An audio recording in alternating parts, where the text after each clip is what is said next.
Next है Raabe's test. Statement है if summation a n is a series of positive terms such that limit n tends to infinity n into a n by a n plus one minus one is equal to L, then the series is convergent if L is greater than one and divergent if L is less than one.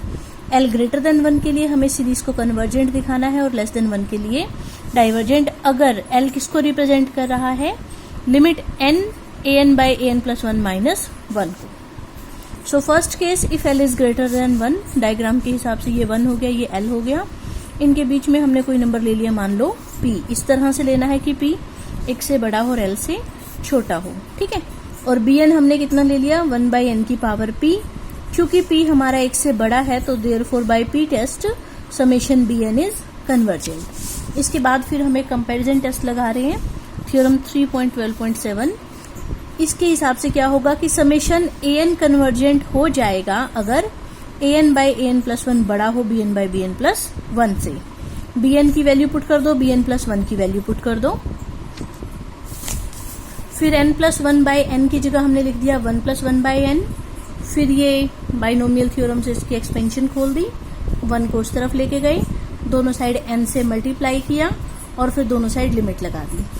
इसकी value हमें question में L दे रखी थी और यहाँ पर N tends to infinity तो something by infinity, zero बच गया क्या, सिर्फ पी।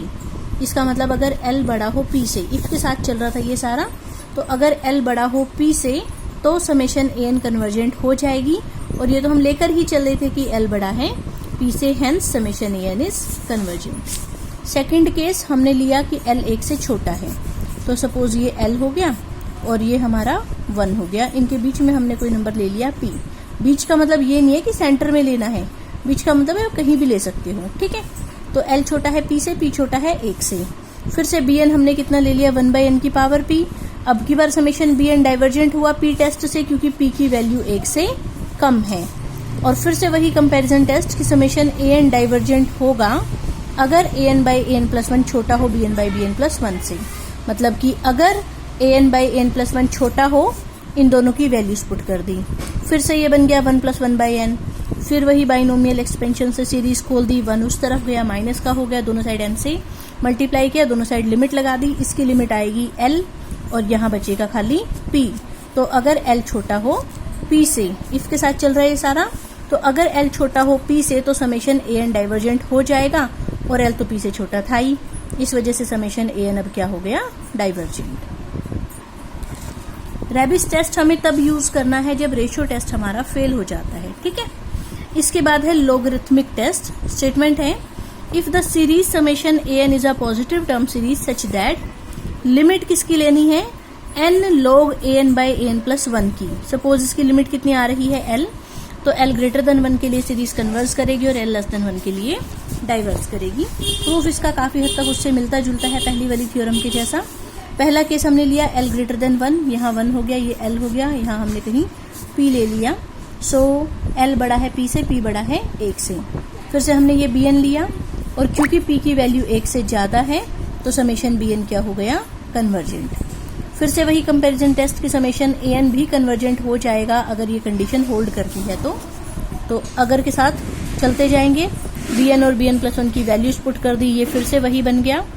अब की बार दोनों साइड लोग लगाएंगे, वहां हमने बाइनोमियल एक्सपेंशन खोला था, अब की बार हमने लोग लगाया क्योंकि हमें क्वेश्चन में क्या चाहिए, a n by a n plus one का लोग चाहिए और फिर उसको एन से मल्टीप्लाई करेंगे, ठीक है। तो अब हमने यहाँ लोग लगाया, ये पावर हमारी आगे आ गई और फिर दोनों साइड एन से मल्टीप्लाई किया।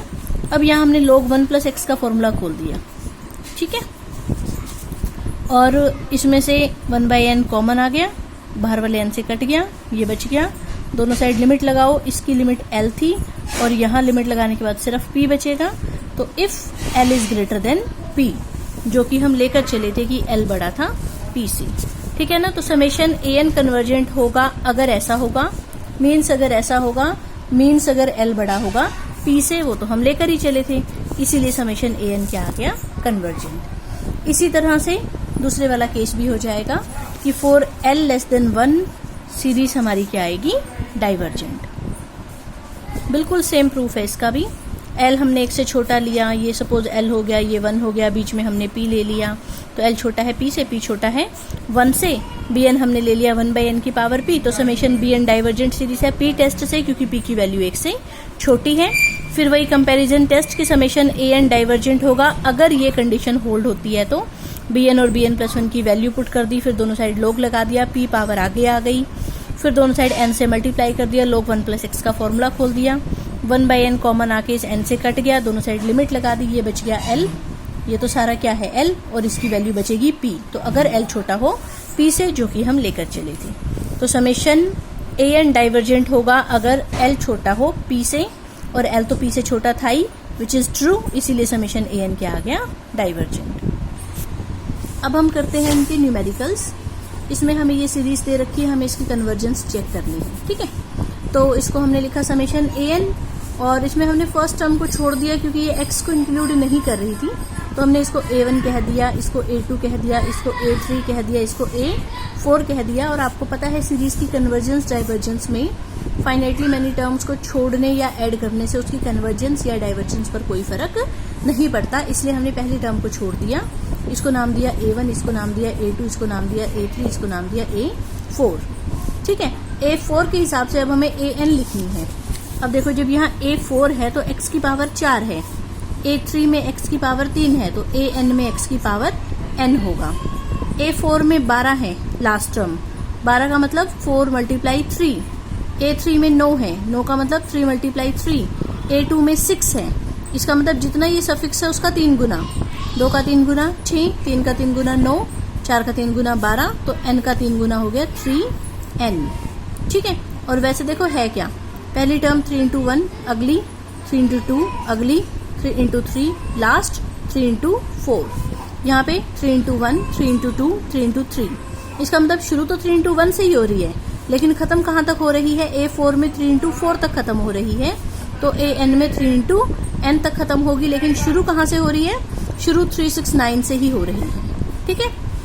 नीचे वाली जो है ये है 7, 10, 13 से शुरू है सारे में, और लास्ट टर्म है 16, ठीक है। 16 के लिए इन्होंने लिखा है 3n + 4, जो ये ऊपर वाली टर्म थी इससे 4 ज्यादा, यहाँ पर भी ऊपर वाली टर्म से 4 ज्यादा, यहाँ पर भी ऊपर वाली टर्म से 4 ज्यादा, यहाँ पर भी ऊपर वाली टर्म से 4 ज्यादा, तो ये थी 3n, तो ये हो गई 3n + 4।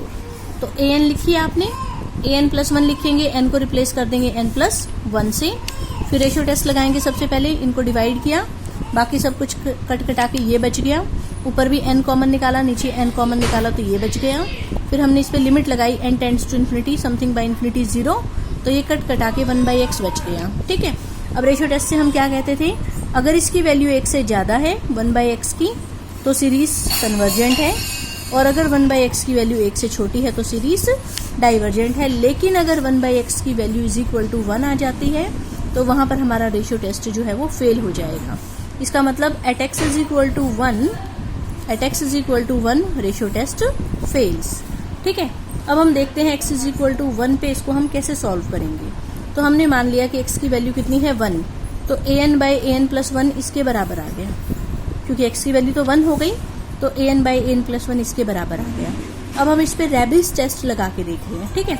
उसके लिए क्या करते थे, दिस -1, यहाँ पर भी दिस -1 करके इतना आ गया, फिर उसको n से मल्टीप्लाई करते थे, इसको n से मल्टीप्लाई किया तो इतना आया, फिर ऊपर भी n कॉमन निकाला, नीचे n कॉमन निकाला, उसको काट के ये आ गया, और फिर दोनों साइड लिमिट लगा देते थे। अब यहाँ पर n टेंड्स टू इन्फिनिटी करेंगे तो आंसर आएगा 4/3, जो कि 1 से ज्यादा है, और रेबिस टेस्ट में अगर इसकी लिमिट 1 से ज्यादा आती थी तो सीरीज कन्वर्जेंट होती थी। So therefore at x = 1 the series converges. अब हमारे पास एक एग्जांपल है log टेस्ट का, ठीक है। ये सीरीज है, कन्वर्जेंस डाइवर्जेंस चेक करनी है। फर्स्ट टर्म को हमने नेग्लेक्ट कर दिया, ये हो गई a1, this is a2, a3, a4। a4 में 4 फैक्टोरियल आया तो an में n फैक्टोरियल आया। a4 में यहाँ पावर 4 है तो an में पावर n हो जाएगी। a4 में यहाँ 5 है, एक ज्यादा। a3 में 4 है, एक ज्यादा, तो an में हो गया n + 1। a4 में x की पावर 4 है तो an में x की पावर n हो गया, ठीक है। तो an लिखा, an + 1 लिखा, दोनों को डिवाइड किया, जो कट गया उसको काट दिया, यहाँ तक हम आ गए, ठीक है।